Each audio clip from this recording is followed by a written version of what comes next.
Hey everybody, Chaoschunk here today, and today's video is going to be about early game power supplies. So let's go ahead and get started.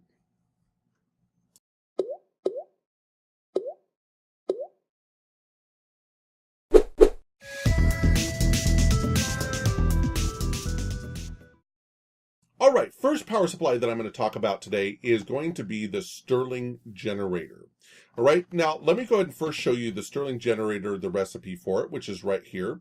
As you can see, it is, any of the normal, like you can use normal stone, cracked stone, mossy stone, stone brick, so on and so forth. It's going to take basic gears, and it's also going to take a piston. Basic gears are made by this very easy recipe, very early game recipe. All right.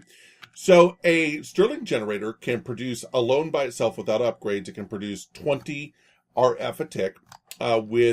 With a double capacitor, it can do 40 RF a tick. With an octadactic capacitor, it can take 80. It can make 80 RF a tick.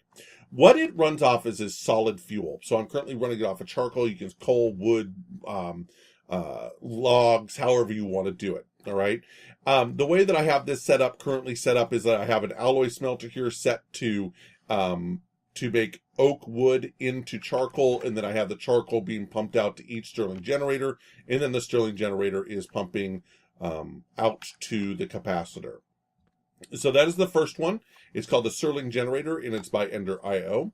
The next one we're going to look at is the lava generator, and this is from Extra Utilities. And let's go ahead and take a look at the recipe for the lava generator.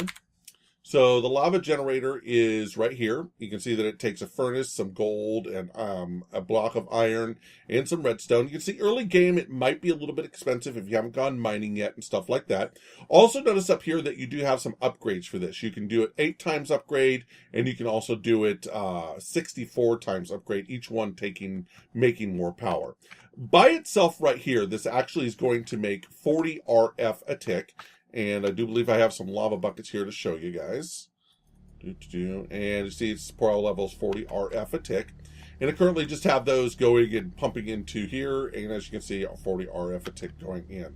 If I was to upgrade this, I believe that I would get 80 RF a tick coming in. And there you go, 80 RF a tick.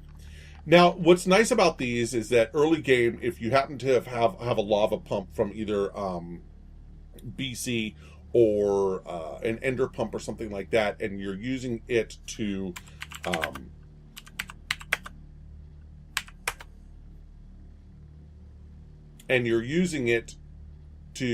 send lava to your smeltery, you can also use it to send lava to these, which will then power these full time on lava.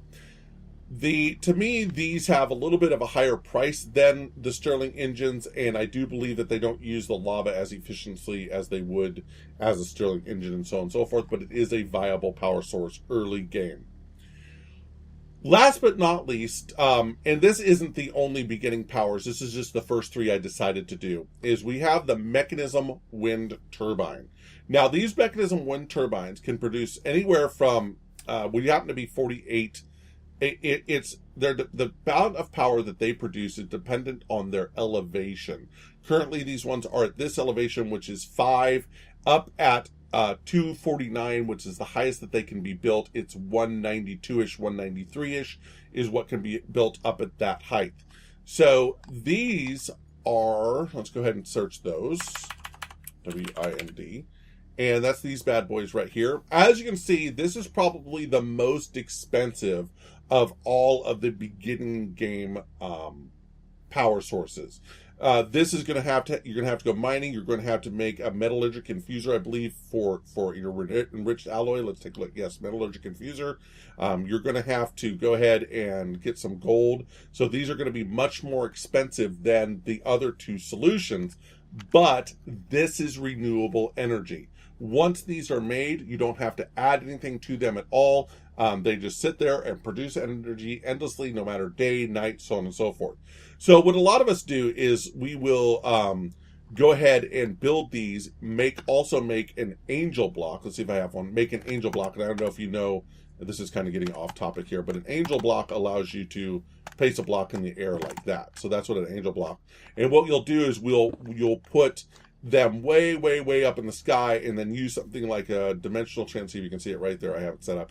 You'll use a dimensional transceiver or a tesseract to send the energy back or wherever you want to go. And this is normal, higher end early game power right here. I use these a lot to power my AE2 systems, just solely so that my AE2 systems never run out of power, independent of anything like big reactors or fusion reactors or any massive power system that has the ability to run out of power.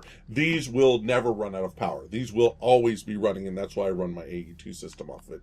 So there you go, guys. The 3 different beginning game power sources for you in Parma, and pretty much in any pack that uses either Enderio, Extra Utility, or Mekanism.